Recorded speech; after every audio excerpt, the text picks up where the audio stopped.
We have some really big news from OpenAI this week, and Connor, of course, as always, is going viral on LinkedIn talking about this. So if you're not following him already, make sure you do that if you don't want to miss out on these juicy tidbits. But there's two big things that we want to talk about today. Number one, OpenAI has removed the login page from ChatGPT, and why we think this might actually be their moment to become the default search engine for a lot of people. The second thing that we want to talk about is that OpenAI they just released a blog post today.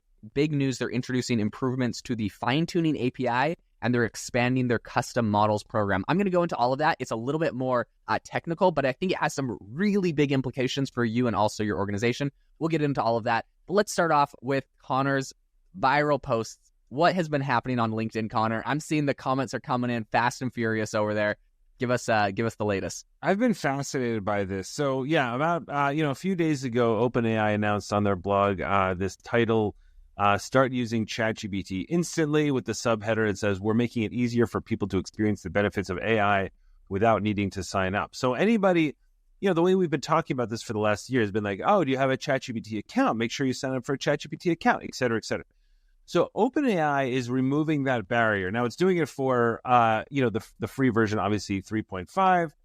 And, it's kind of an interesting thing. But the really interesting thing is why and what's like below the surface. Because clearly they're sort of saying, hey, we want to make this more accessible. And maybe they do. I mean, you could make the argument that, like, why are you trying to give everybody easy access to sort of like your worst model? It almost feels like the kind of thing they would have done once they released GPT-5 and then give everybody GPT-4 just to sort of like bring everybody in. But again, if, I go out and do a ton of talking, and I'm speaking to a ton of people who still don't use even 3.5, and 3.5 blows them away. But the interesting part, Jaden, as you were starting to reference, is what does this mean about search, right? And could this be, as the information was reporting a while back, like OpenAI's sort of like first kind of exploratory phase into search? And the reason that I was thinking about this when I was posting about it, because again, from the information, which, look, if you're into this stuff, guys, information is expensive per year, but it is really, really worth it if you're in this cohort of people who are really trying to learn a ton about AI. But so what they were saying is that they have a report right now that says Google is thinking about charging for their AI-generated content on their search engine, which seems insane. And I'm not sure we're paying enough attention to these search wars. I mean, that is where all the money is, right? I mean, like Google made something like $307 billion in 2023 in revenue, and I think it was like 56% of that or something like that was like from ads from search or something like that. So as we've been talking about, Jaden, you and I talk about a ton, like what happens when search doesn't look like this, when you can't have those annoying sponsored ads and all that kind of stuff where Google like gets a ton of ad revenue. So it just feels like two things are happening at once, right? Number one is that OpenAI seems to be potentially moving toward a search engine, which I think probably makes a lot of sense. Number two, Google is reportedly thinking about charging for AI-generated content. And I'll just put in a third one here as well. We love Perplexity. We also love you.com. Shout out to our guy who was on here the other day. But interestingly, with Perplexity, which has always said we're never going to do ads, is now saying, well, we might do ads, but they'll kind of be on the side. I don't know, Jaden, you hear all this, and what are you thinking? So I do think, like, traditionally, everyone has been like, yeah, don't get into the search engine space. This place is locked down. Google's got the 90% monopoly, 95%. Like, who knows, right? To the point where Google, in order to not be called a monopoly, changed, like, their categorization of business. They're like, we're not a search engine. We're a marketing company. And like the marketing field is or an ad company, an advertising company, right? Like the advertising field is so much bigger because you have radio ads and TV ads and like you have all the ads, right? So they like just kind of like, no, we're not a monopoly, So anyways, they've been pretty monopolistic and it's really hard to crack into this. Like their main competitor being Microsoft, another $1 trillion company who struggles with Bing, right? So it's not like they haven't, had a healthy market share there. What I will say is, now I do feel like maybe because of the regulatory environment in Europe and other things, but it feels like the tables are turning a little bit. Yes, we had the CEO of you.com on, another amazing AI search engine, talking about what they're doing. And he was telling us that in Europe, on like iPhone, when you sign up, instead of just defaulting to Google as your default browser, it now has a pop-up saying, what do you want to select as your default browser? And has a list of like browsers. I think this is a time for people to crack into it where if everything's just kind of set as the default, people might just go along with it. But all of a sudden, when they realize they have a choice, I think we'll see a lot of people. I'm sure a lot of people are still going to just choose Google because that's what they know. But maybe there's going to be a chunk of people that are like, well, you know what? Maybe DuckDuckGo or U.com or, Perplexity or any of these other engines, they want to give it a try. So I think that there is a chance right now for this to happen. And I think with OpenAI, this is a perfect moment for them to come in and create a really compelling product. A lot of people are already kind of replacing their Google searches with this. My wife is like one of them who anytime I ask her to look up something, she's like, yeah, okay, I looked it on ChatGPT and it says like this. And my brain is just like, mind blown. So I'm like, you can do that? And she's like, oh yeah, it's easy. It's just, it knows like blah, blah, blah. And you can like ask it questions and it's like way faster. Anyways, so I think that, I think this is a great time. And I think removing the login feature is the ability for it to now just become a search engine. It's you're removing so much of the friction, and you're so right on this, right? Because what we were talking about with U.com as well. It's like, who has the guts to sort of like go up against this monolith, right? I mean, like, but if you think about like how, I think we really underestimate how important search is. I mean, just because there was a time when you used a lot of different searches, right? Some people used Ask Jeeves, some people used Yahoo, and then Google comes along and it's just so much better that it really takes over this market. And so what Microsoft was saying early on with Bing and when they started partnering with OpenAI was like, look, even if we can get like a 2% of this, like that's a huge, huge number. And the thing is, like, then Google started, Google search was the first thing, but now everybody uses Google, Gmail and stuff like that. Like that's just the default thing. And so if you own people's gateway into the internet, that is huge. So if all of a sudden, OpenAI throws a ton of money at this, just creates like a much better function, then all of a sudden they also have all this other suite of products. So if you're already in that ecosystem, then all of a sudden it sort of like starts steering you to all the other things. And maybe they're just thinking, look, we're going to figure out the revenue down the road, but it's not some small piece of revenue. Like this is Google. The reason that Google can do everything Google can do is because of ads on Google search. That is how they make money. I mean, like, they make money on other things too, but really like half of their revenue. So anyway, point being, I think that it's such a great move to go into the search field. Again, I think people are so blind to thinking how they use the internet, but like everybody searches the internet. So when people are saying like, oh, why would you pay $20 for Perplexity? I'm like, what else would you pay $20 a month for? Like, I mean, this is like the most important gateway. And if it's that much better, now, there are some issues around privacy with, DuckDuckGo and all that kind of stuff, like have kind of a different model. But I think people are just clamoring for OpenAI to put something out that will blow it away because I don't think Bing really was able to pull it off. And I'm wondering if OpenAI can.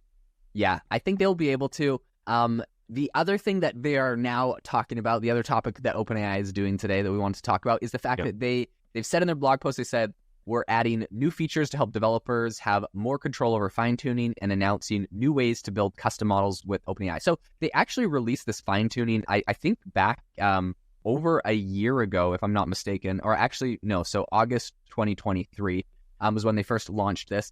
And this was something that a bunch of people have used. Now, it's a little bit technical, all the different things, but essentially what you're able to do is use your own custom data sets built on top of OpenAI, right? So if your company has a unique data set on how to do something specific for your industry, you're able to essentially fine-tune a model with that and kind of bundle it with ChatGPT. They had a couple options.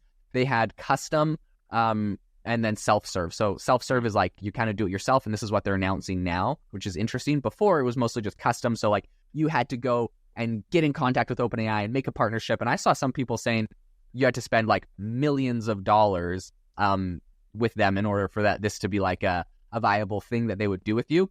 So I'm going to give you an example, a really interesting example of a company doing this. Something that I have actually been really blown away by this week, a big revelation, is I'm starting to realize a lot of the big AI companies that are not OpenAI, like a lot of the other players, have direct partnerships with OpenAI in ways I didn't realize. I'm like, oh my gosh, this is a cool AI company doing this, and this is a cool AI company doing this. Come to find out, they all just have these like special partnerships with OpenAI because OpenAI will write blog posts and be like, we partnered with these 5 companies. And I'm like, oh my gosh, I thought they all had their own in-house thing. So this is interesting. I'm going to give you an example, but before, I would love to get your opinion on this, Connor. Here's what they said in their blog post. They said, we believe that in the future, the vast majority of organizations will develop customized models that are personalized to their industry, business, or use case. With a variety of techniques available to build a custom model, organizations of all sizes can develop personalized models to realize more meaningful, specific impacts from their AI implementations. Yeah. What's your thought on everyone doing this? Yeah, so this is fascinating to me, right? And I think that this is where we're going with all of this, right? And I don't know if, I saw the thing about Harvey. I don't know if that was the example that you were thinking of. No, but like, I'll let you sort of like share that example. But really, like, and I've been sort of talking to a few other AI companies just about this kind of stuff, like not OpenAI, and it's been really interesting because some of these huge companies I'm working with are trying to solve that, for example, that hallucination problem and everything else, right? And that's the big challenge, right? Like, if you can put in your own data and really have it pull from your own data first, that's huge. I mean, we're already seeing it on a customer level with GPTs and things like that, and then teams as well. Teams are sharing GPTs and sharing sort of like the same thing. The easiest use case for me, I tell everybody, if you're not doing this, you're crazy. Is the HR like manual. You know what I mean? Like, just, I did this on day one, which is like literally just like upload our onboarding manual for our admin aides, at NYU. And now people can just talk to that instead of interrupting people. And, it makes it so easy. So if this can actually do this, and I'd love to hear, if how you're kind of seeing this example and what you're sort of seeing in this space. But to me, that's the thing. Put in all your own data, pull from it. Because Jane, you remember like a year ago, as you said, this was insanely expensive, and a lot of companies were doing the implementation. And as usual, OpenAI is just steamrolling over it. So tell me about the example you were looking at and what's interesting about that. Yeah, so first off, I love your example of like the HR, you put in the use case. And I think that is specifically, that's kind of like their GPT store, like what they're doing there, where you can make these like smaller ones. Now, if you want these big scale ones, that's what they're kind of announcing here, where you're uploading like a ton of data. So the example that they shared in their blog post was Harvey, which like I've been following Harvey for a while because they made a big announcement about what they were doing. They raised millions of dollars. They had like 15,000. I remember back in the day, like it's probably way more now, but when they had all the big announcement and hype and funding around it, and it was in the news, it was like they had 15,000 different law firms on the wait list to use them. But anyways, Harvey isn't a legal tool for attorneys. But what I realized is they actually partnered with OpenAI to create a custom trained model for case law. And so what they said was like the foundational model, aka like GPT-4, it's pretty good at reasoning, but it lacked a lot of specific knowledge for legal case law history and a lot of other like things that are required for legal work, right? We even saw like, stories of people getting sued because they used ChatGPT and invented like fake, like fake laws, right? Or fake cases of studies, precedent and stuff. Okay, so this is the big problem they want to avoid. And they were able to do this by essentially training a custom model on case law and building it on top of OpenAI. They partnered with OpenAI to do this. What was interesting is after they did this, they had like a little demo on their blog that's really interesting. It's showing the side-by-side results of like the output if you ask it a question from GPT-4 versus its custom trained model. And GPT-4 gives you like maybe 4 paragraphs answering their question about this case. And the custom trained model is giving you like paragraphs with bullet points talking about specific cases that actually like they know the cases exist because they have fed all of these cases in. It asks them about like some of the precedents. It asks them about some examples of this conduct in the past. So this is fascinating to me because we know that like lawyers, they get all of their data from a source, right? They have all sorts of places that they go and like legal databases to search. So if you could just take that and feed it into a model, it's guaranteed to not hallucinate. Whereas if it's GPT coming from the whole internet and plus whatever, it can hallucinate. So they solved the problem with this. And what blew me away was 2 statistics in particular. The first one is that they said the resulting model achieved an 83% increase in factual responses. Wow. Okay. So the hallucination issue is getting kicked. And then they said attorneys preferred the custom model's outputs 97% of the time over GPT-4. Yeah. So this is like, it's a no-brainer, right? No-brainer. So obviously they've been very successful with Harvey and kind of the outputs there. And they're like, okay, well, if this worked great for Harvey and law, let's do this in every industry and vertical. And now you don't need to just go and partner with OpenAI. You're able to do this yourself. So I think that's going to open up so much more. Like people can just... It's huge. It's huge. And like, especially in legal, as we've talked about before, is so set for disruption. I mean, there's just a ton of summarization, a ton of reading, a ton of analyzing, all that kind of stuff. And if this can do this, they've run into a gold mine here. Yeah. Super cool. So major news out of OpenAI. We'll keep you up to date on all the latest and greatest in OpenAI. If you enjoyed the episode today, if you learned anything, we really, really would appreciate it if you would leave us a review on the podcast. We've got a ton of great reviews from you. We appreciate all of them. But if you haven't done one yet, today is your day. This is your call. If you're on Apple or if you're on Spotify, go and leave us a review. We really appreciate it, and we hope that you all have an amazing rest of your day.